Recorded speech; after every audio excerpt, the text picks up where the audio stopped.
नमस्कार, स्वागत है साहित्यिक झरोखा चैनल पर। आज हम करेंगे हिंदी साहित्य का भक्ति काल।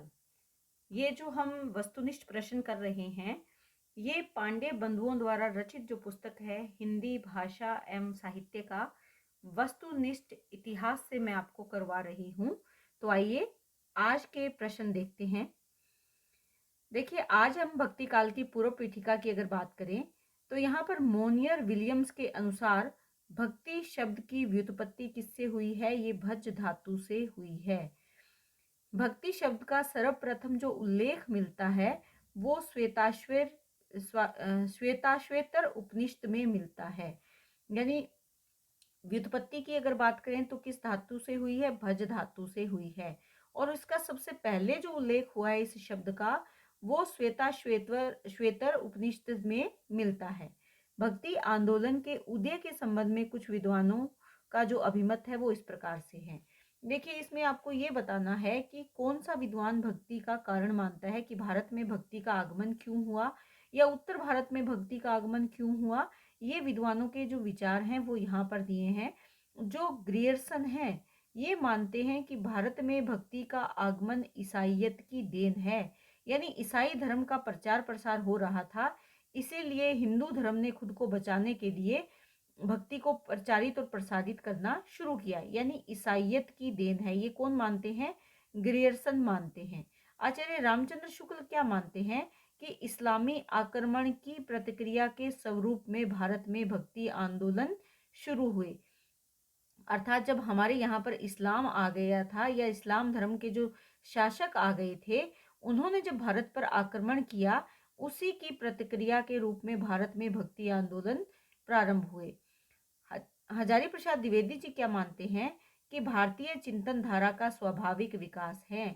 ये आचार्य रामचंद्र शुक्ल के विचारों का खंडन करते हैं और ये कहते हैं कि अगर आक्रमण ना भी हुआ होता तो भी भक्ति आना स्वाभाविक था, क्योंकि ये भारतीयों की स्वयं की विचारधारा है।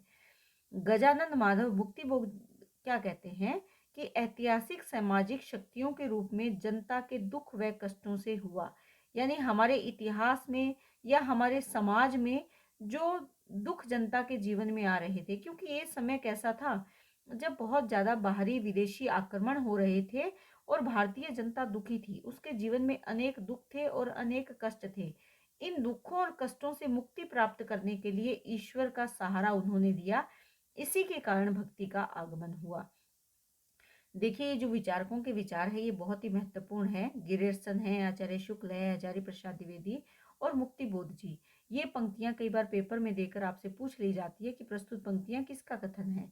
तो ये आप बहुत अच्छे से पढ़ें और ध्यान में भी रखें। अगर भक्ति आंदोलन की यहाँ पर बात करें तो रामविलास शर्मा क्या कहते हैं? ये कहते हैं कि भक्ति आंदोलन एक जातीय और जनवादी आंदोलन है। यानी एक जाति का, जातीय एक जाति से जोड़ते हैं कि जो भक्ति आंदोलन है ये एक जातीय और जनवादी आंदोलन है। भक्ति आंदोलन के उद्गम स्थल के संबंध में कुछ विद्वानों के मत है। यानी भक्ति का आंदोलन कहाँ से उदय हुआ, कहाँ से प्रारंभ हुआ। भक्ति का जो सोता सोता यानी जो स्रोत है वो दक्षिण की ओर से धीरे धीरे उत्तर भारत की ओर पहले से ही आ रहा था। उसे राजनीतिक परिवर्तन के कारण शून्य पड़ते हुए जनता के हृदय क्षेत्र में फैलने के लिए पूरा स्थान मिला। यानी जो राजनीति में परिवर्तन हो रहा था उससे जनता का जो हृदय है वो बिल्कुल शून्य हो गया था। उनके जीवन में निराशा आ गई थी और इसीलिए इस आंदोलन ने लोगों के मन को पूरा प्रभावित किया, क्योंकि उन्हें इस जो श्रोता था या जो एक झरना कह सकते हैं भक्ति का, जो कि दक्षिण से आ रहा था, वो स्रोत कैसे फला फूला? क्योंकि जनता के हृदय के जो क्षेत्र थे वो खाली पड़े थे, शून्य थे, वीरान थे। किसके कारण? राजनीतिक परिवर्तनों के कारण। इसीलिए आचार्य शुक्ल के ये विचार हैं। वो ये कहते हैं, तो इसमें क्या निकल कर निष्कर्ष निकला कि ये जो भक्ति आंदोलन है ये कहाँ से चला? दक्षिण से चला, दक्षिण भारत के दक्षिणी भाग से चला और ये पूरे भारत में फैल गया। कबीरदास जी क्या कहते हैं? महत्वपूर्ण पंक्तियां हैं कि भक्ति द्राविड़ उपजो लायो रामानंद, प्रकट कियो कबीर ने सात द्वीप नौ खंड। कि भक्ति द्रविड़ क्षेत्र में ही उपजी थी, उत्तर भारत में उसे रामानंद जी लेकर आए और कबीर दास ने उससे प्रकट किया।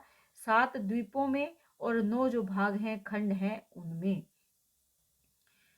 उत्पन्ना द्राविड़े साहम वृद्धिम कर्नाटके गता कविच कवचिन्न महाराष्ट्रे गुर्जर जीर्णता गता। ये श्रीमद् भागवत की जो पंक्तियां हैं कि उत्पन्न हुई द्रविड़ क्षेत्र में कर्नाटक के क्षेत्र से गति करते हुए आगे बढ़ी, उसके बाद महाराष्ट्र गुजरात में उसने गति प्राप्त की या वो जीवंत होती चली गई।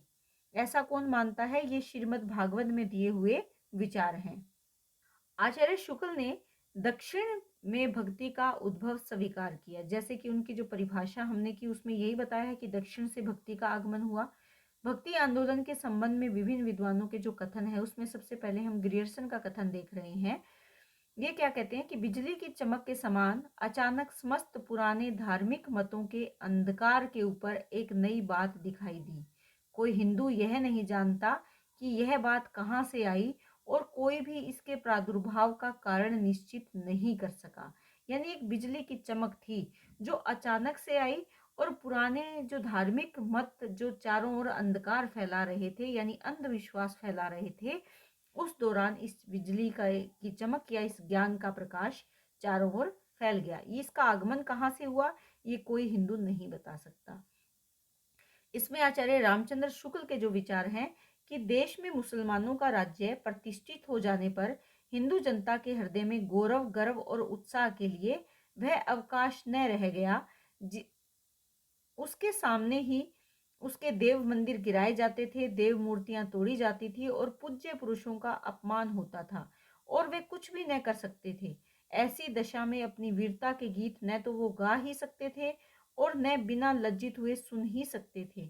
आगे चलकर जब मुस्लिम साम्राज्य दूर तक स्थापित हो गया तब परस्पर लड़ने वाले स्वतंत्र राज्य भी नहीं रह गए। इतने भारी राजनीतिक उलटफेर के पीछे हिंदू जन समुदाय पर बहुत दिनों तक उदासी सी छाई रही। अपने पौरुष्य से हताश जाति के लिए भगवान की शक्ति और करुणा की ओर ध्यान ले जाने के अतिरिक्त दूसरा कोई मार्ग ही क्या था।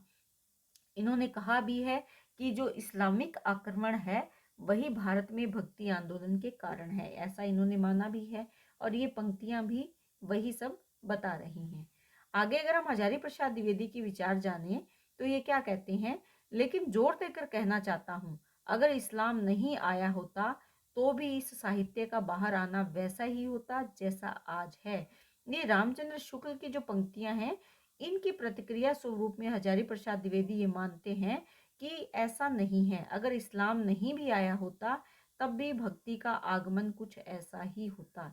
ये वल्लभाचार्य की पंक्तियां यहाँ पर दी हुई है। देखिए मेरी संस्कृत कोई बहुत ज़्यादा अच्छी नहीं है तो ये आप अपने आप कर लें, क्योंकि इसका उच्चारण शायद मैं ठीक तरीके से नहीं कर पाऊंगी। उसके बाद जॉर्ज गिरियर्सन ने भक्ति काल को हिंदी साहित्य का स्वर्ण युग कहा है। ये बहुत ही महत्वपूर्ण है प्रश्न, ध्यान में रखें कि भक्ति काल को हिंदी साहित्य का स्वर्ण युग किसने कहा, तो जॉर्ज गिरियर्सन ऐसे पहले विचारक हैं जिन्होंने भक्ति काल को स्वर्ण युग कहा है। डॉक्टर रामविलास शर्मा ने भक्ति काल को लोक जागरण काल नाम से पुकारा है क्योंकि लोगों को जागृत किया जा रहा है भक्ति के माध्यम से। ऐसा कौन मानते हैं? डॉक्टर रामविलास शर्मा। हजारी प्रसाद द्विवेदी ने भक्ति आंदोलन को लोक जागरण की संज्ञा दी है। इन्होंने लोक जागरण काल कहा है, ये ध्यान में रखें, और इन्होंने इसे लोक जागरण कहा है। इसके बाद निर्गुण धारा जो कि ज्ञानाश्रय धारा है, इसके विद्वानों के बारे में जो परिचय है ये हम अगले वीडियो में देखेंगे। इसी तरह चैनल से जुड़े रहें। इन छोटे प्रश्नों को बहुत अच्छे से याद करना है क्योंकि इस पुस्तक में जितने भी प्रश्न दिए हैं सभी वस्तुनिष्ठ प्रश्न आपके एग्जाम के लिए बहुत ही महत्वपूर्ण है। तो उम्मीद करती हूँ कि ये वीडियो आपको बहुत अच्छे से आपके लिए सहायक सिद्ध हो रहा है, ऐसी मेरी कामना है। इसी तरह लाइक, शेयर और सब्सक्राइब करते रहें। धन्यवाद।